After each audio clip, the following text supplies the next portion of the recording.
Hi everyone and welcome back to my channel. And as you can see, today we are in my kitchen, which means it is another recipe day. And today what I'm going to be doing is cooking up some seaweed that I gathered on a recent foraging trip. And I'm also going to be talking a little bit about that foraging trip and about how I got into the foraging side of things. So hopefully it should be an interesting and video that's a little bit different to my usual ones, and hopefully you'll enjoy it.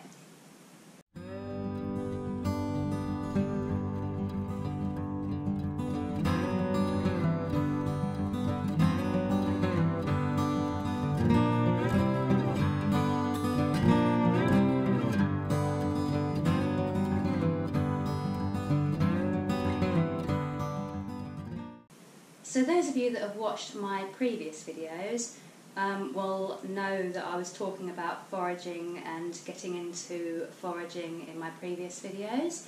I've always done the sort of hedgerow, blackberry picking, elderflower picking, things like that. But recently I've kind of developed an interest in taking things further afield into sort of woodland foraging for mushrooms and coastal foraging, because I live in a seaside town. So it seems crazy not to take advantage of that fact by actually going out and looking for edible things that are all around us. I didn't want to do any of this by myself because I didn't want to kill myself or poison myself, basically.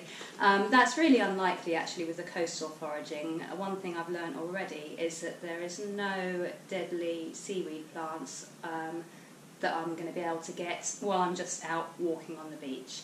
There's one group of poisonous seaweed, but they are so far out to sea that you won't see them even at low tide. So I'm perfectly safe, well, safe enough, not going to kill myself, that kind of level of safeness, to do what I'm doing here today. It was a couple of weeks ago. It was actually a trip to the beach. I was at the beach with my friends during that heat wave, and we saw loads of mussels just sort of lying around. There were so many of them, it was unreal. And we sort of tapped them, they were obviously still alive, and it was like, well, can we cook them, can we not? And we didn't, because we just weren't sure. But from that moment I was like, do you know what, I really want to learn a bit more about the foraging side of things. So I went home and bought myself a book, basically, straight away, left no time, no time to waste, went in on Amazon, bought a book. And I bought this book, called The Edible Seashore by John Wright, and it arrived last week and I have fallen in love with it. I have read so much of this book already, but he covers everything from the plants that you'll find, whereabouts in this country you're going to find them, and then moves on through again the seaweeds individually, and then he does concentrate on sort of crustaceans and shellfish, and then at the back there's a few little recipes. But this book, I have fallen in love with this guide, so much so that I'm actually going to order another couple, one on mushrooms and there's one on cheese that I want to get as well. But this has proved really useful. I've learned so much just through reading this already, but still not trusting just myself and this book to go out. I had a look online for foraging tours, and sort of luck must have been on my side, because I had a look, I believe it was Wednesday or Thursday last week, I had a look online to see if anybody did them around my area, and not only did somebody do them, but they were also doing one of their tours on the Sunday just gone. So I put myself onto that one straight away, and then on Sunday evening I found myself out on the seaside, on the seashore, foraging around for seaweed. And it was great fun. The location was absolutely beautiful. It was only a few miles away from where I live, but I had no clue that this area actually existed. And it was fantastic. And we did some foraging, and he said along the way, he was like, collect whatever seaweed you want, take it home, blah blah blah, which was great. And I'd taken a bag with me to collect my seaweed, and I left it in the car.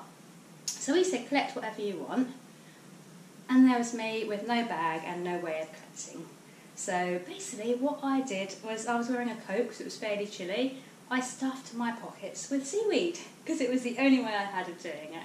So I couldn't collect too much, but what I did collect was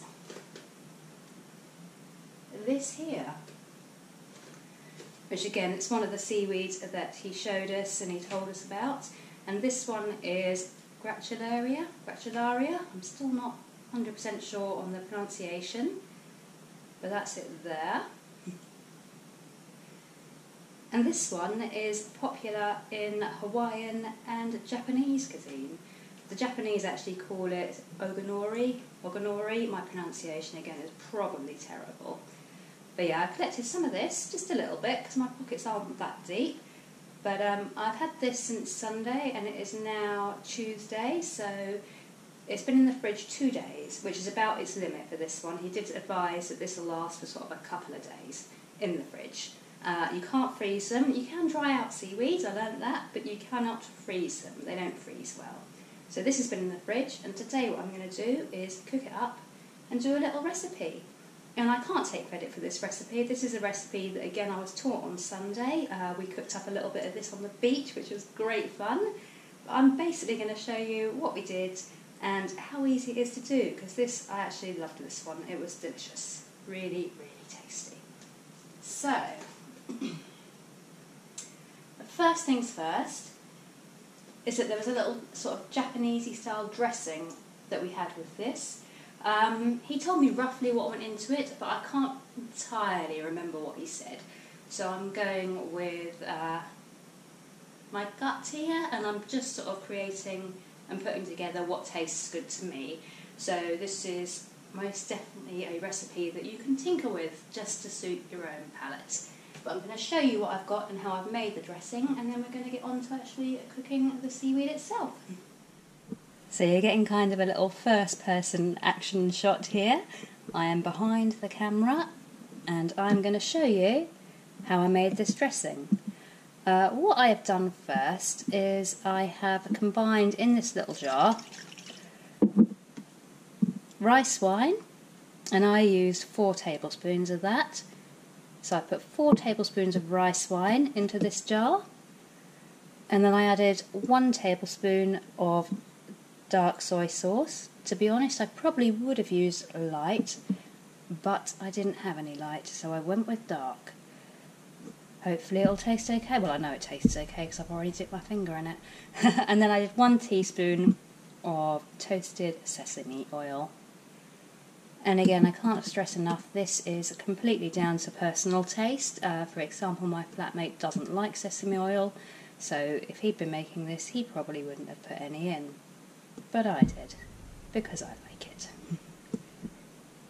And I also quite like the taste of soy sauce as well, so I did put probably a fair amount in there. You can definitely taste the soy sauce in that, again, probably because it's the dark one that I've used rather than the light one. But for me personally, that's a taste I enjoy, so that's why I've gone with that. The other thing I've put in is about a teaspoon of sugar, and then all I did is literally took the jar and I've given it a nice shake up just to combine everything. And then to add into this, I used about half a spring onion. I've chopped it really, really finely, and there is, approximately half a spring onion there. Fresh out the allotment, of course. And I've also chopped up very finely again some ginger. And I suppose I used about 1 inch of ginger, so 2.5 centimetres of ginger, chopped very, very finely. And what I'm going to do now is open this jar up, and then I'm just going to pop in the spring onion,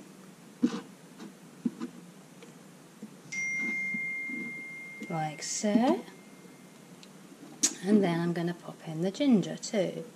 And again, these are flavours that I enjoy. I really love the taste of ginger, so I'm putting quite a lot in there.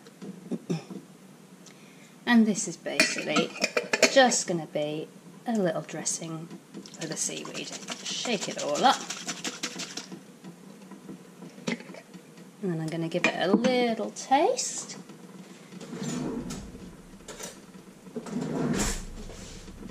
Just to see if that is how I want it to be.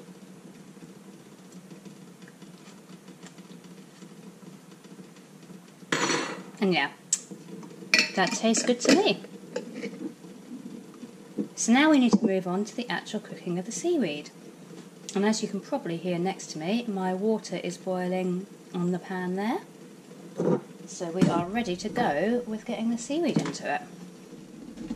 So I've tried to get you guys as close as possible to the pan so you can actually see it all going on without actually running the risk of melting the tripod or any parts of the camera.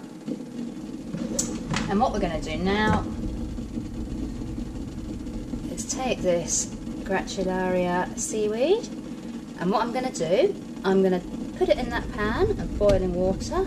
Let's turn that heat up a little, just get that boiling a little bit better. Yeah, so I'm going to drop it into the pan of boiling water, and I am literally going to give it 10 seconds or so in the boiling water. And you will notice that the colour should change. As you can see at the minute, it's this reddish brown colour. As soon as it starts cooking, it should change to more of a green sort of colour. And then yeah, give it 10 seconds in there, and then I'm going to take it out, drain it, and then I'm going to pop it as quickly as possible into some ice cold water to stop it cooking, and then it's going to be done pretty much. It's a really simple, quick recipe. So here we go, let's get it in the water. And hopefully you can see that. The colour of that seaweed changing from that red colour. I'm hoping the camera's picking this up. But yeah, it's changing to a much, much greener colour. Whoops.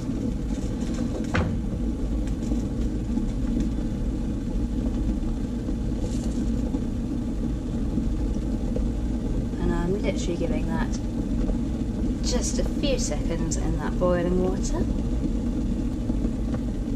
And now what I'm going to do, I'm going to take it, I'm going to drain it through the sieve, and then I'm going to dunk it straight away into this ice cold water that I have got here, ready and waiting.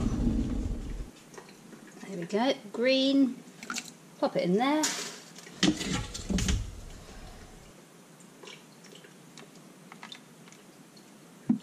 And as you can see, that is a beautiful green colour now, as opposed to that red colour that it started off being, reddish brown.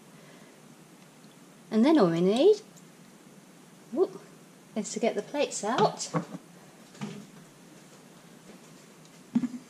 take it out of here, get that on the plate.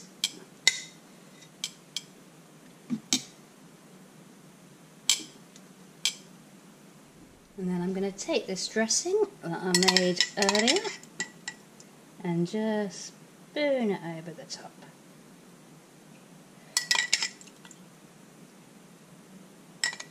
I like things quite saucy, so I'm going to add a lot of dressing on. You probably don't need this much. Ask my friends and family, and I am notorious for adding too much sauce to things. But I don't care because I like it that way. So there we have it. And like I say, in Japan this is eaten as a delicacy, and they call it ogonori.